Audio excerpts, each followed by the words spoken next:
So here we are at Wild Horse Mountain Road. I found the very rare but very lovable Run Queensland director in his natural element. Here he is now. His name's Bretto. Bretto, how are you? Hello, Mark. Very good. Now we're here at Wild Horse Mountain Road. Yeah, we're at the base of the and start area of the Backyard Ultra. No way. Okay, so here we are at the start corral. So we're going to send a message out to all you Backyard Ultras runners that are going to run on the on New Year's Eve. Yep. Come and see if you can run for a couple of years. So we're going to run over 2 years, which has become the format, which is pretty exciting. So kicking off at 5 p.m. 5 p.m. Yeah. Is when the first launch of runners goes. That'll be our first loop. We'll be out into the bush here, so just down the track. Okay, we're going to have a look at that in a sec. Yeah. And so we just, obviously, everyone's going to be here kicking off at 5 p.m. If you can make 8 hours, you're going to run for 2 years. We're going to be into 2025. That'll get you over the 50k mark too. Oh, no way. So the other thing, so we thought we'd go through a couple of things before we start. Yep, we've also fantastic. got Leanne here with us. And here's Leanne. So these guys were integral. You guys. Oh well. Jump in, Leanne. We all were. So yeah, come in, Leanne. Come in. So all three of us here. Okay. So the first things first was that Bretto and I and Leanne, we were running in a Backyard Ultra, and Bretto sort of said, "Oh, I've got this idea," and we go, "That's funny. We had the same idea." And so Glasshouse Standing has been born. Yeah. Kicked off last year. The great Ryan Crawford took it out with 23 hours last year. So if you want to be on a trophy with a great name like Ryan Crawford, you should be signing up. If you haven't yet, hurry up. You're running out of time. Okay, so obviously every hour on the hour, if you don't know the format, you've got to be at the corral and away you go. 6.7-ish kilometres. And every hour on the hour back in the corral to go again. Run Queensland, as always, does fantastic work with regards to setting the corral up, the whole New Year's vibe. It's going to be pretty exciting that you want to be there, okay? Come and do 1 lap, come and do 8 laps, come and do 30 laps. I've heard of some people that are having a crack at that, so it's going to be pretty exciting. And we'll see how we go. Okay, so Bretto, obviously you wear the crown, the mantle of responsibility when it comes to Run Queensland. Everyone who knows Run Queensland is probably laughing right now. But Bretto, what are some of the things that we as runners need to be very aware of to be a part of this event? Okay, yeah, so there's a couple of things. We'll go to Leanne, she loves the rules, so she can talk about them in a sec. But there's a couple of things that are going to help the day. You can come and set your tent up here in the corral from midday. Don't come before that. You'll get a spot. There's no worries. There's plenty of room here. So from midday, Mark's showing you that area now. This is the whole area that we've got. The spot just behind Mark at the moment is where you'll be starting. Yep. It'll look much prettier. Well, yeah. It does look pretty with the bush. So from midday.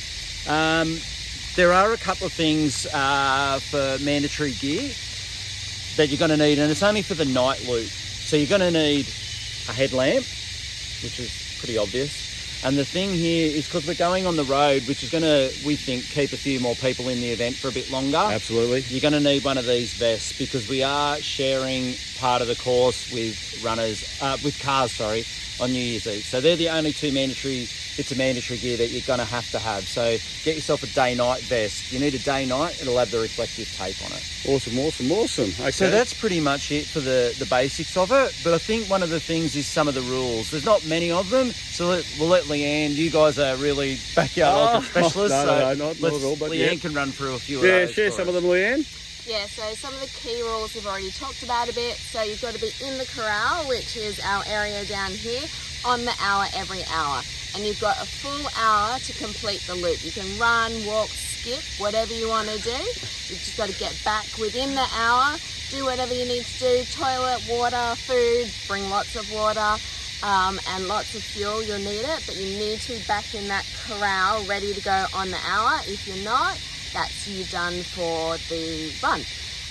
So we just keep going loop after loop after loop until the last person's standing. So that means that if you want to do your 30, you've got to run each loop supporting everyone around you to keep going, because as soon as that second last person stops and you're the last person standing, you complete your loop and you take it out. So the longer we all go, the longer we all go.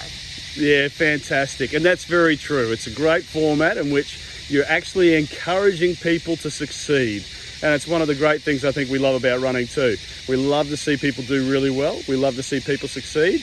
And this format helps in that. So yeah, as Leanna said, every hour on the hour. You are out if you don't get back within the hour. You are out if you don't get into the corral for the start. Okay, so the idea is be back, be in the corral. Okay, gear you're gonna need. You need a 3x3 tent. You're gonna need it. I probably would encourage, you need a mosquito net as well. Can get pretty fierce here. They can carry you away. Might make it easy for you on the run, but it's a real challenge. So make sure you've got that. You need food, you need fluid. Bretto and the team will have water here, but you're gonna need to make sure you bring your supplies. You're really well prepared. Those that do well in this format, they're really well prepared for when they are getting ready for the next hour. That's where you win these sorts of events. So please make sure you're really well prepared for that, and that you are staging yourself to go as long as you possibly can every hour on the hour. And the other thing too with the start of the loop that sometimes causes confusion, the only reason you can go off course is to go to the toilet, and that needs to be after the start of the loop. You have to be in the corral when it starts. So if you're in the toilet when the loop starts, you're out. That's right. You need to let the loop start, then go to the toilet, and you have to, whatever you start the loop with, gear-wise, you have to finish the loop with that. So if you forget something, you can't leave the trail or that loop to go and get your gear. So be aware of that. All these rules are on the website too. So check the website out for all these rules, and there's not much, but they're just little intricacies that make Backyard Ultra what it is. So Brett, if I'm in the corral and I forgot my drink bottle and I run out of the corral at the start, can someone race alongside me and give me the drink bottle? No, but what you could do if you wanted to, see that puddle over there? Yep. If you want to check that out, you could have a sip of that. Oh, awesome. So yeah, there's no problem with that. Right, so Run Queensland's thought of everything. Yeah, so and just with regards to the water that was mentioned, there will be water here. Yep. We'll have a lot of that actually, so there'll be water as well. But as Mark said, if you want to make your day work a lot better, try and bring as much of your own gear. So there'll be some Infinite, we use premium there, so there will be electrolytes available, but again, if you have your own specific requirements, make sure you bring them. So, And guys, be really self-sufficient. So as you can see, we're in the bush. So we don't have power cords and extension leads and unlimited power for people.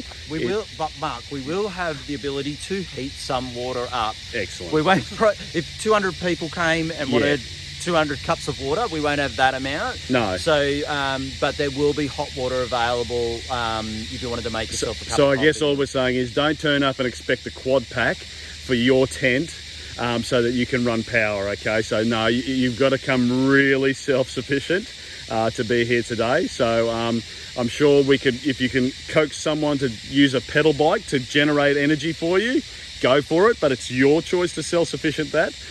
So obviously make sure you're coming here really well prepared for all of that sort of stuff. Bring all your own gear, all your own supplies, and just really enjoy this wonderful, amazing event. We've got a good range of runners already. I think we're up to somewhere in the 140s at the moment. No, we're going over that now. Oh, fantastic. We haven't got loads of spots left. So. Okay, so hurry up. Yeah. Okay, otherwise you're going to miss out, and then you're just going to have to read all about it and watch it all on the socials, which is like, ugh. Okay, now some of the things that people probably don't appreciate, and Brett, I put you a bit on the spot here, but we kicked this off last year. One of the great things about this that Run Queensland committed to was that it was raising funds for a really good cause. Doing that again? Yeah, we are. And tell us about it. Yeah, so we're there's a proposed quarry expansion on an existing one that's under Mount Canaran. So that's been going on for about probably 14 or 15 months. We created this event because we love the area and want to promote the area for trails. So monies raised from this event will go to Save Our Glasshouse Mountains to use it for whatever we need to try to stop this huge quarry expansion under Mount Canaran. So you can follow that page on Save Our Glasshouse Mountains to see what we're talking about a bit more. So we love the trail and we love this area. So, yep, come and have fun with us. Yep. And guys, as always, it is great fun, but yeah, we're doing this to, I guess, preserve something that we really love, that we care about, and that we want to keep here for generations to come.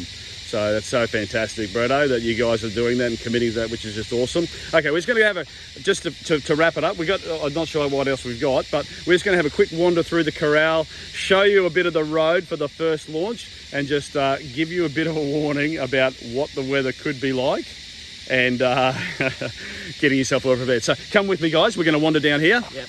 Okay, so obviously what we got here is the start corral area. So this is where we're going to be kicking off. Maybe flip the camera for it. Can we flip the camera? Yeah, absolutely. Can we? No, we can't. That's okay. So start corral here. I'm just going to twist. Look at that. So this is where the launch area will be. Bretto's standing there right now. We're going to launch from there. There'll be like a giant horseshoe that we're going to be going through for the start area.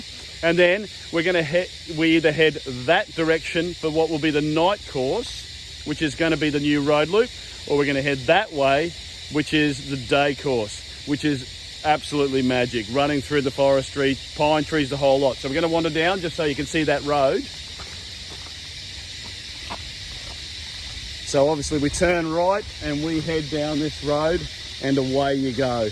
We'll launch down into the onto that road, head down for a kilometre or so, and then away we go into the forest from there. Now guys, last year it was filthy hot. It was unbelievably humid, and then the dead set course flooded. So I am warning you right now, come prepared for wet feet. So work on how you're going to get your feet dry, multiple socks, maybe a couple of shoes. You're going to need that sort of stuff, okay? It's slip sliding. Okay, there could be spots where you're going to have to really be careful, okay? And you need to know, runners beware, it can get slippery, and we've had a lot of rain. So we're going to probably have a bit of an adventure just to check it out soon and see what some of the puddles might look like. But come prepared for the fact that it could be really hot, it could be really wet, and yeah, you're going to have to work pretty hard. 6.7 Ks, you might think, oh, that doesn't sound like a lot. And it doesn't on the first loop, but on the 18th loop, it's a nightmare. So you want to make sure that you're going really well prepared to last as long as you possibly can. Cool. Any last remarks, Bretto? Yeah, and don't forget we sometimes if it does get really wet, probably at the moment there could be a potential park closure here. And that's another reason why we have the night loop. So we've also got that because we can basically keep dry feet. Yep. So there's the option of that. So at the moment, we're looking at doing our first 3 loops down here on the trail. And then as the night comes, as we said, bring that vest for that. Yes. You'll be out at about 8 p.m. out onto the night loop. Yep. And we'll do that, we think, till around 5 a.m. So it'll probably be 9 loops out there. Yep. Because we think it's worth seeing the sunrise on Mount Tibrogargan. Absolutely, and that's part of what you'll see. That 4 a.m. to 5 a.m. loop will be the one where you might want to carry your phone for a few photos. Yeah, could be some great shots there. But we will have the option to use this night loop at any time we need to, depending on course conditions as well. So okay, great flexibility, which means that we can last. The course itself will be able to carry us for as long as possible too, which is fantastic. Mate, we've got to get you out to 28 loops, don't we? Well, at least 26. Well, we'll see how we go. We'll see how we go. Anyway, fantastic. And guys, I can tell you right now, Bretto, he loves all of his events and wants to run in every one of them if he could. But he keeps saying to us, gee, I really want to do this one. So guys, come along, do the loops, and say, Brett, thank you for making a fantastic course. Wish you could do it. Okay, and he'll look at you grumpy all the time. Anyway, guys, we're really looking forward to seeing you on New Year's Eve. Come along, have a great time, enjoy it with a group of other crazy runners that love the trails. And let's enjoy and celebrate New Year's the way that trail runners do. Brilliant. See you in 2 weeks, everyone. Take care, guys. I was going to say fella. See you guys. See ya.